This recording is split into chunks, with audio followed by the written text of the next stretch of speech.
Hello बच्चों, welcome to शिक्षा अमृतम। आज के लेक्चर में हम लोग रिलेटिव परमिटिविटी को डिस्कस करेंगे। रिलेटिव परमिटिविटी को डायरेक्टली कांस्टेंट भी बोला जाता है। तो चलिए इसको डिस्कस करते हैं। अच्छा, इससे पहले हम लोगों ने कूलम्ब्स लॉ को अच्छे से पढ़ लिया है। कूलम्ब्स लॉ क्या बताता है? दो स्टैटिक चार्जेस के बीच में लगने वाले इलेक्ट्रोस्टैटिक फोर्स के बारे में। तो उसका एक्सप्रेशन जो हम लोगों ने अभी तक समझा है वो क्या था? Force, electrostatic force between 2 point charges F is equal to 1 by 4 pi epsilon naught Q1 Q2 by R square, where Q1 and Q2 are the 2 point charges। Q1 और Q2 क्या है? ये 2 पॉइंट चार्जेस हैं और इन दोनों point charges के बीच की दूरी है R। यहाँ पर हमने मीडियम क्या कंसीडर किया है? वैक्यूम और एयर।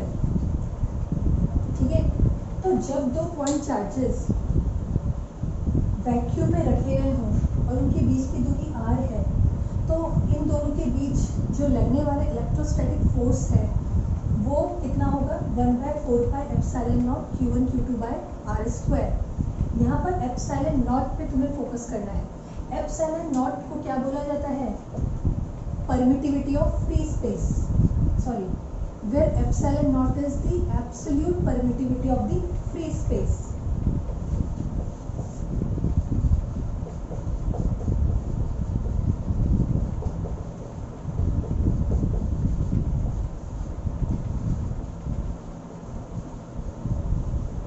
ठीक है, तो ये चीज तुम लोग पढ़ चुके हो पहले। ये एक्सप्रेशन, इस एक्सप्रेशन से तुम लोग अवेयर हो, तुम्हें बहुत अच्छे से पता है। मैंने फोकस करने के लिए किस पर बोला है? एप्सिलॉन नॉट पे। एप्सिलॉन नॉट क्या होती है? Absolute permittivity of the free space. तो यहाँ पर इलेक्ट्रोस्टैटिक फोर्स का एक्सप्रेशन हम ये तब लिख रहे हैं जब मीडियम क्या है? Q1 और Q2 कहाँ रखे गए हैं? वैक्यूम में रखे गए। तो इसको बेटर होगा अगर मैं लिख लूँ F वैक्यूम, तो ज़्यादा ठीक रहेगा। ठीक है, F वैक्यूम का एक्सप्रेशन दिया गया, इसमें कोई प्रॉब्लम अभी तक हमें नहीं है। अब अगर मैं बोलूँ कि सेम चार्जेस है, दोनों के बीच की डिस्टेंस भी r है, लेकिन अब मीडियम वैक्यूम या फिर एयर नहीं है, अब कोई मीडियम है, कोई दूसरा मीडियम है। इट में भी वाटर, इट में भी सम अदर लिक्विड, मीडियम कुछ भी हो सकता है। तो मीडियम अब हमने चेंज कर दिया, तो अब वहाँ पर मैं क्या लिखूंगी? एक जनरल एक्सप्रेशन लिखूंगी। अब मैं F वैक्यूम नहीं लिख रही हूँ, मीडियम यहाँ पर कुछ भी हो सकता है, तो मैं एक जनरल एक्सप्रेशन लिख रही हूँ F मीडियम के लिए। अगेन ये F मीडियम का मीनिंग क्या है? ये भी इलेक्ट्रोस्टैटिक फोर्स ही है जो कि दो पॉइंट चार्जेस के बीच में लग रहा है, जिनके बीच की दूरी कितनी है? r है, लेकिन यहाँ पर अब मीडियम स्पेसिफाइड नहीं है, तो मैं यहाँ कूलम्ब्स लॉ का जो एक्सप्रेशन लिखूंगी वो जनरल एक्सप्रेशन लिखूंगी। ये स्पेसिफिक था, this is for vacuum when the medium is vacuum. अब ये जनरलाइज्ड एक्सप्रेशन है, मीडियम कुछ भी हो सकता है। So I will write F medium is equal to 1/4 pi epsilon. ठीक है, डिफरेंस नोटिस करना दोनों में। 1/4 pi epsilon Q1 Q2 by R square. Distance तो सेम है, R है, पॉइंट चार्जेस भी वही हमने लिए हैं, Q1 Q2 लिए हैं, लेकिन अब क्या है? हमारे पास कोई दूसरा मीडियम है, तो यहाँ पर अब मैं एब्सोल्यूट परमिटिविटी के लिए एप्सिलॉन नॉट का यूज़ नहीं कर रही हूँ। मैं क्या यूज़ कर रही हूँ? एप्सिलॉन। यहाँ पर एप्सिलॉन को हम क्या बोलेंगे? अगेन एप्सिलॉन भी क्या है? होगी तो ये क्या? Absolute permittivity he.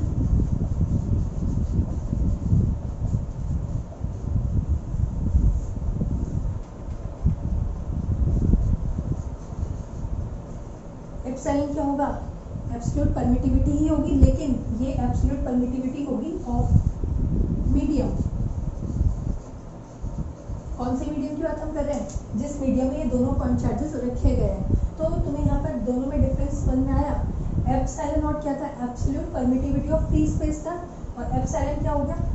Absolute permittivity of the medium. अब क्या करते हैं हम लोग?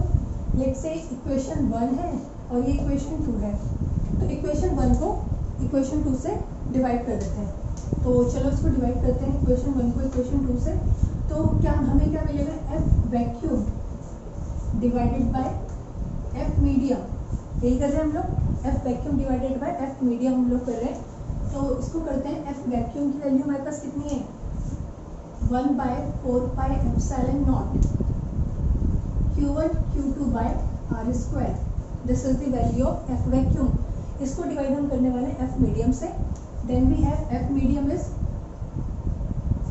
1/4πε Q1 Q2 by R square.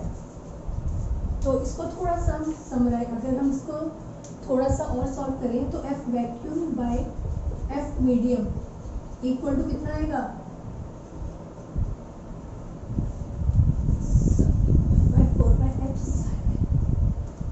ठीक है, point to be noted epsilon. तो ये कितना आ जाएगा? Epsilon upon epsilon naught. एक रेशियो आया F वैक्यूम और F मीडियम का, एक रेशियो आया जो किसके इक्वल आया? एप्सिलॉन अपॉन एप्सिलॉन नॉट के इक्वल आया. इसको बोला जाता है relative permittivity of the medium with respect to the vacuum. Epsilon r को क्या बोला जाएगा? Relative permittivity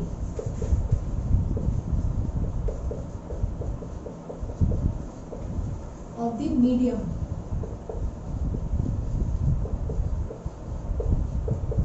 with respect to vacuum.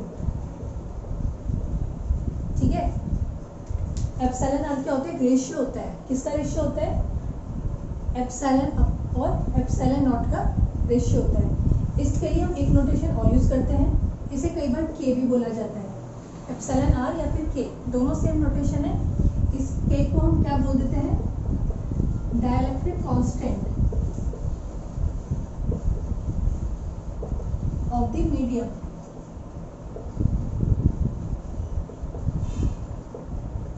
ठीक है, के को क्या बोला जाएगा? Dielectric constant of the medium.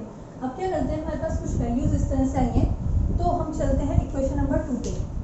Equation number 2 से हमें एफ मीडियम का पता चल रहा था. That is the electrostatic force between 2 point charges kept in a medium. तो एफ मीडियम की वैल्यू हम क्या लिख सकते हैं? 1/4π एप्सिलॉन. एप्सिलॉन को हम किससे रिप्लेस कर सकते हैं? एप्सिलॉन को वी कैन रिप्लेस बाय, यहाँ से हम क्या लिख सकते हैं? Epsilon equal to epsilon naught into epsilon r. ठीक है, तो एप्सिलॉन के जगह पर हम क्या लिख रहे हैं? Epsilon naught into epsilon R. यहाँ से एप्सिलॉन को हमने रिप्लेस कर दिया, multiplied by Q1 Q2 by R square. ठीक है, तो F मीडियम के लिए एक एक्सप्रेशन हमारे पास ये आता है. इसी को हम क्या लिख सकते हैं? F medium equal to 1/4π epsilon naught into epsilon are.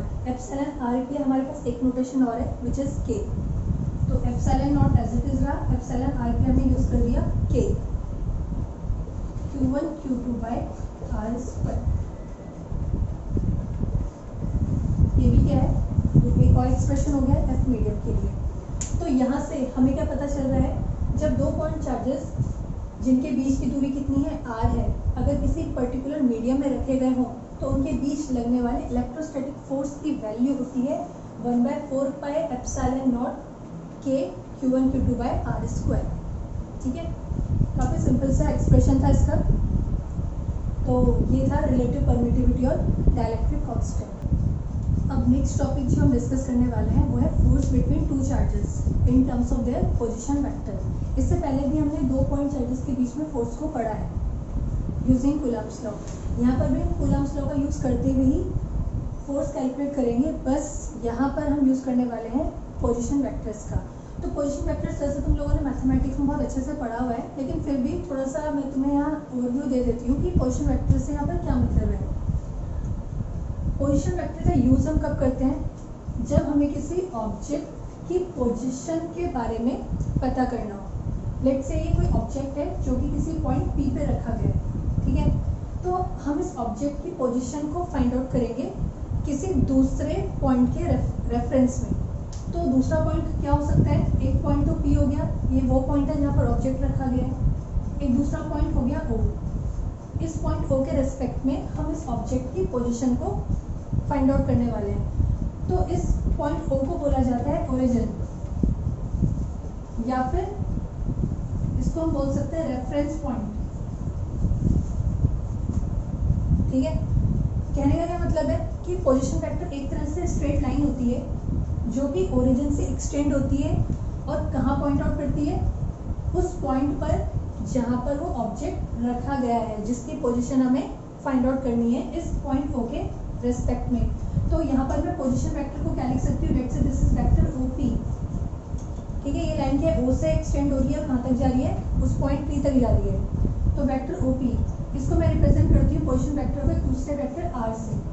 तो ये हो गया तुम्हारा पोजीशन वेक्टर। अब क्या करते हैं, हम एक फ्रेम ऑफ रेफरेंस सबसे पहले बनाते हैं। फ्रेम ऑफ रेफरेंस का मीनिंग क्या है, यहाँ पर 3 डायमेंशनल कोऑर्डिनेट सिस्टम हम कंसीडर करने वाले हैं। 3 dimensional means we have 3 axes x, y and z, और तीनों एक्सेस क्या होती हैं, एक दूसरे के परपेंडिकुलर होती हैं। तो हमने यहाँ पर एक फ्रेम ऑफ रेफरेंस बना लिया 3 डायमेंशनल। ओरिजिन को हमने रिप्रेजेंट करा है O से, ये ओरिजिन है, या फिर क्या हो गया हमारा रेफरेंस पॉइंट, जैसे कि मैंने तुम्हें यहाँ पर बताया था। ठीक है, अब 2 चार्जेस के बीच में फोर्स कैलकुलेट करना है, तो 2 चार्जेस हमारे पास होने ज़रूरी है। तो let's say we have 2 charges, एक चार्ज ये रखा है Q1 हो गया, एक दूसरा चार्ज मान लो कहीं यहाँ रखा है, वो Q2 हो गया। Q1 रखा है पॉइंट A पर, इसको मैं ऐसे सर्कल कर देती हूँ पॉइंट A, और Q2 रखा है पॉइंट B पर, इस तरीके से। ये Q1 Q2 2 पॉइंट चार्जेस रखे गए हैं। इन दोनों के बीच की डिस्टेंस, Q1 और Q2 के बीच की दूरी हम लेते हैं R। ये ले ली हमने, दोनों के बीच की दूरी R। अब क्या करना है, हमें फोर्स कैलकुलेट करना है पोजीशन वेक्टर्स की टर्म्स में। तो पोजीशन वेक्टर्स तो कैलकुलेट करना पड़ेगा, पोजीशन वेक्टर हमें दिखाना पड़ेगा। अब पोजीशन वेक्टर सबसे पहले क्या है हमारे पास, Q1 और Q2 दो अलग अलग चार्जेस हैं। तो पहले Q1 की बात करते हैं। Q1 के लिए पोजीशन वेक्टर सबसे पहले कंसीडर करेंगे। तो उसके लिए हम क्या करेंगे, O और A को ज्वाइन कर देंगे। ठीक है, वही सेम जैसे मैंने तुम्हें यहाँ समझाया था पोजीशन वेक्टर को कैसे ड्रॉ कर सकते हैं।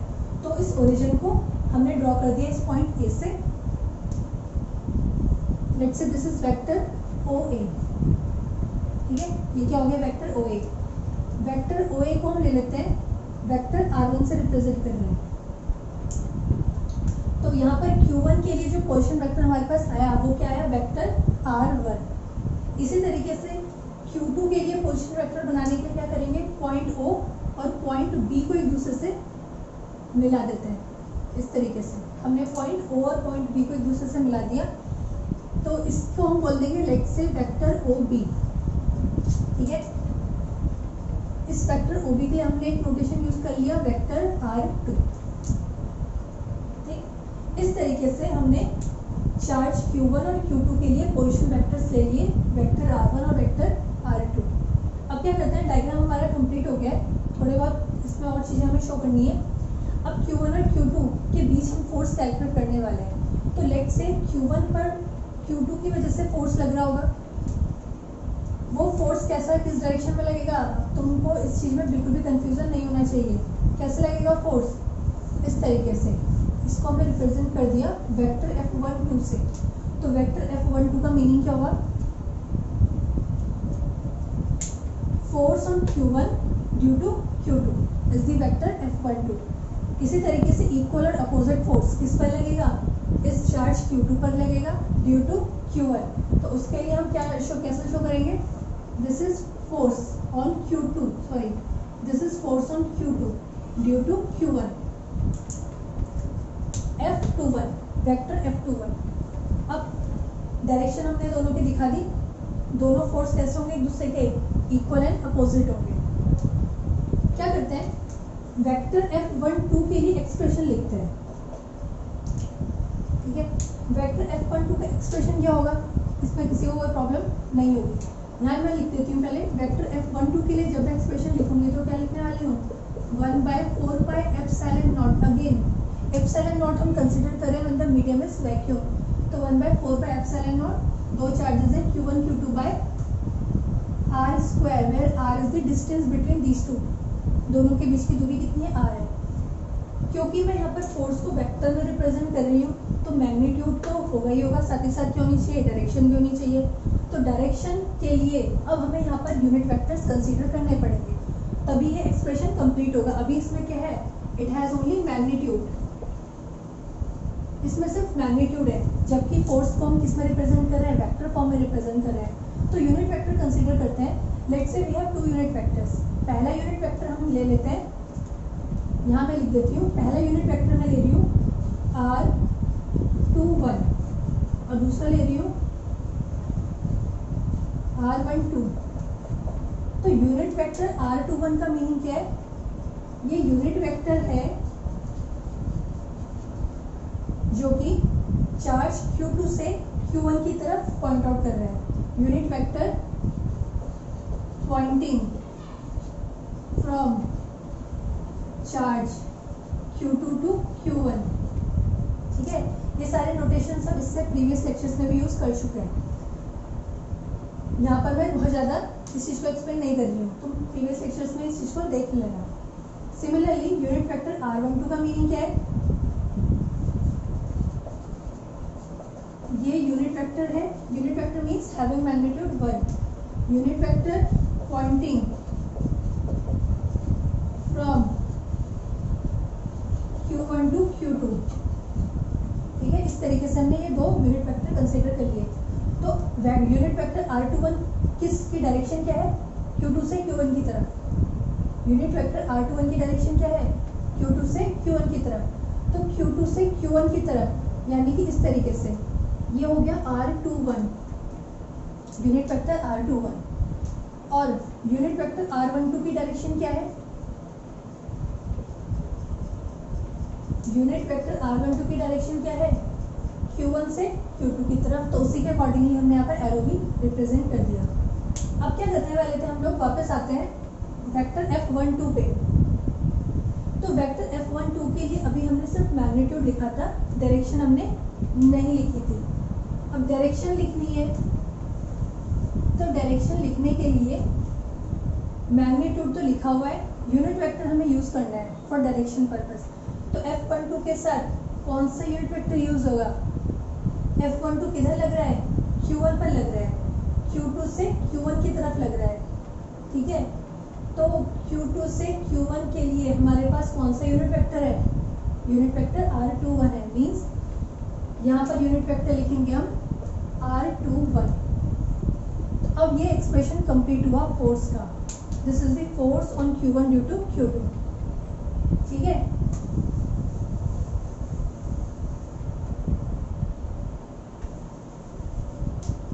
यहीं से कंटिन्यू करते हैं। वेक्टर F12 की वैल्यू हमने लिख ली। अब क्या करने वाले हैं हम लोग? यूनिट वेक्टर r21 को रिप्लेस करेंगे। ये यहाँ तक तुम पहले पढ़ चुके हो, ठीक है। लेकिन हम करने क्या वाले? पोजीशन वेक्टर की फॉर्म में फोर्स को रिप्रेजेंट करने वाले। तो पोजीशन वेक्टर तो अभी तक नहीं आए नहीं, इतना तो तुम पहले भी पढ़ लिया तुमने। अब पोजीशन वेक्टर लाने के लिए सबसे पहले हम काम करेंगे यूनिट वेक्टर r21 के ऊपर।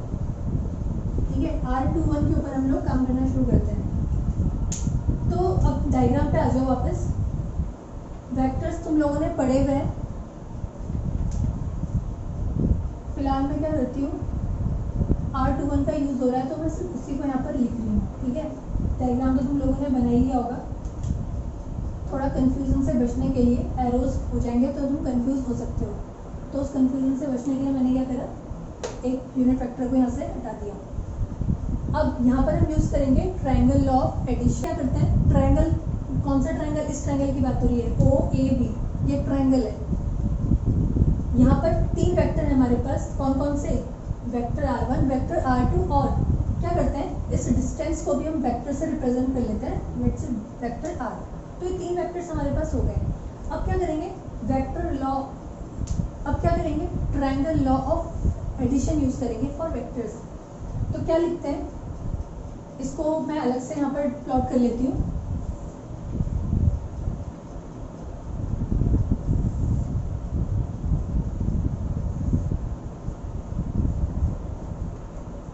O पॉइंट, A पॉइंट और B पॉइंट था ये है position vector r1, position vector r2 और ये हो गया वेक्टर r।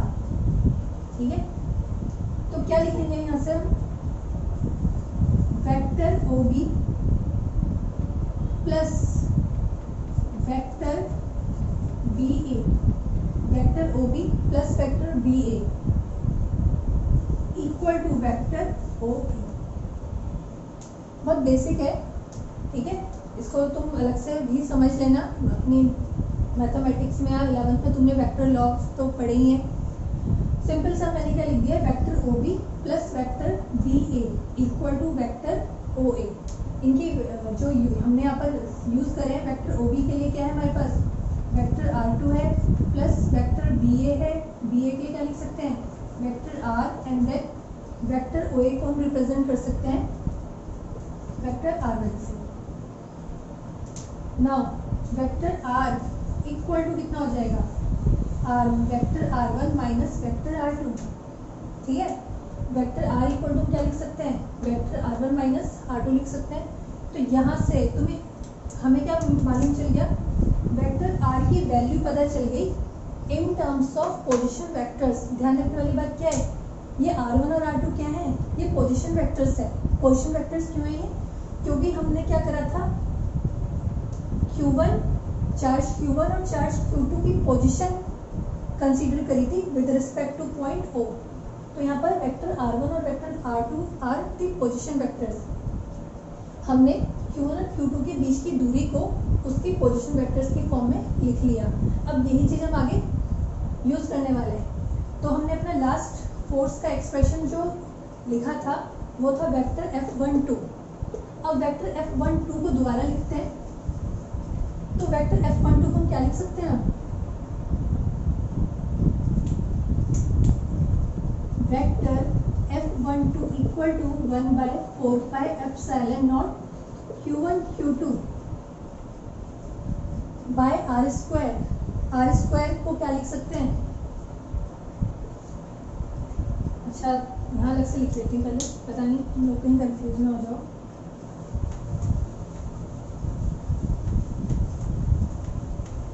थोड़ा सा वापस वहाँ से हट के इधर पे आ जाते हैं। वेक्टर R की वैल्यू कितनी हमने कैलकुलेट करी है अभी, vector R1 minus vector R2। तो अगर मैं वेक्टर R का मैग्नीट्यूड लिखना चाहूँ तो वेक्टर R का मैग्नीट्यूड कितना हो जाएगा, vector R1 minus vector R2 का मैग्नीट्यूड, ठीक है। वेक्टर R का मैग्नीट्यूड कितना हो जाएगा, वेक्टर R1 माइनस R2 का मैग्नीट्यूड। क्या लिख सकती हूँ, मैग्नीट्यूड की फॉर्म में भी रिप्रेजेंट करती हूँ। तो वेक्टर R का मैग्नीट्यूड कितना हो जाएगा, vector R1 minus vector R2 के मैग्नीट्यूड के इक्वल होगा। इस को हम यूटिलाइज करेंगे यहाँ पर। तो कैसे यूटिलाइज करने वाले हैं, vector F12 equal to 1/4 pi epsilon naught Q1 Q2 by R square. R क्या है, मैग्नीट्यूड है, ये वेक्टर नहीं है, R इज द मैग्नीट्यूड। तो मैग्नीट्यूड को मैग्नीट्यूड से रिप्लेस करेंगे। तो मैग्नीट्यूड को मैग्नीट्यूड से कैसे रिप्लेस करेंगे, R का मैग्नीट्यूड कितना है, R का वेक्टर R का मैग्नीट्यूड कितना है, ये है। तो मैग्नीट्यूड की जगह हमने क्या लिख दिया, मैग्नीट्यूड ही लिखा है और उसका स्क्वायर, ठीक है, multiplied by unit vector R21। तो यूनिट वेक्टर R21 की, तो R21 कैसे लिखेंगे हम लोग, इसका काम हो गया, इसको हम हटा देते हैं।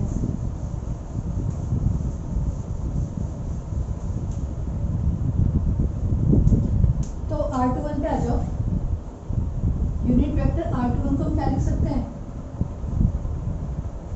Vector R divided by its magnitude. ऐसे तो लिखते हैं, ये तुमने सिंपल वेक्टर फॉर्म में पढ़ा होगा। यूनिट वेक्टर को हम कैसे लिखते हैं, vector divided by its magnitude. तो यहाँ पर यूनिट वेक्टर कौन सा है, हम R21 ले रहे हैं।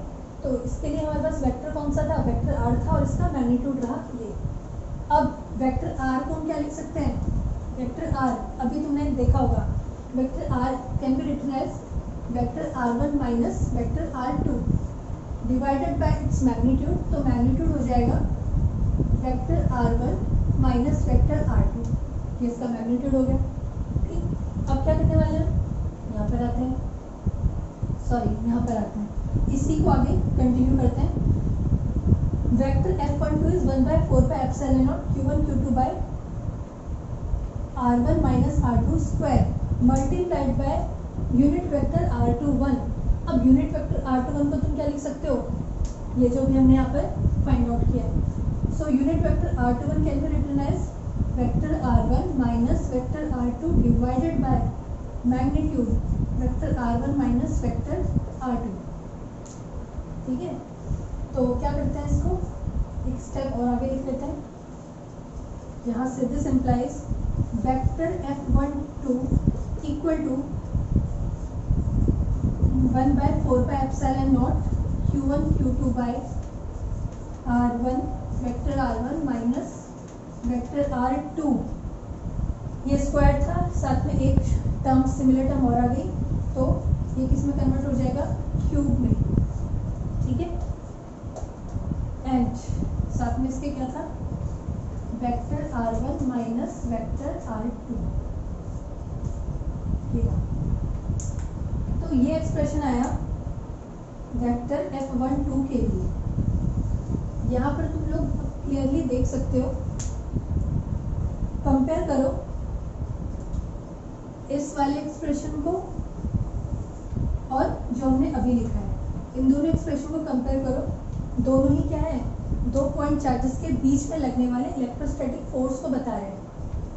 तो पहला वाले एक्सप्रेशन में हमने पोजीशन वेक्टर्स का यूज नहीं किया, लेकिन यहाँ पर हमने क्या कर दिया, फोर्स को हमने किसके फॉर्म में निकाला, पोजीशन वेक्टर्स के फॉर्म में निकाला। ये r बाय वेक्टर r1 और वेक्टर r2 क्या है, ये पोजीशन वेक्टर्स हैं।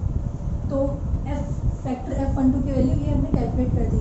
सिमिलरली हमारे पास इक्वल और अपोजिट फोर्स लग रहा है वेक्टर f21।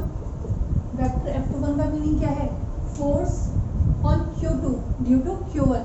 तो वैसे तो तुम चाहो उसको सॉल्व कर सकते हो सिमिलर मेथड से, और चाहो तो डायरेक्ट एक्सप्रेशन भी लिख सकते हो। सिमिलरिटी देखो यहाँ पर कितना हो जाएगा कि मैग्नीट्यूड तो सेम रहेगा।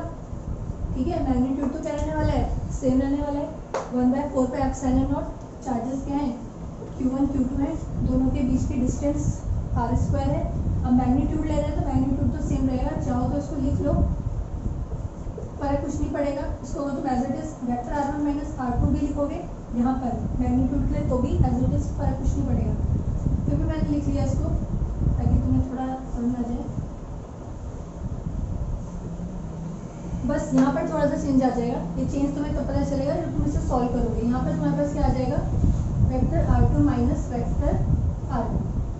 तो ये हो गया force on q2 due to q1। तो इस तरीके से हमने यहाँ पर इन दोनों इलेक्ट्रोस्टैटिक फोर्स का एक्सप्रेशन कैलकुलेट करा in terms of their position vector. Thank you.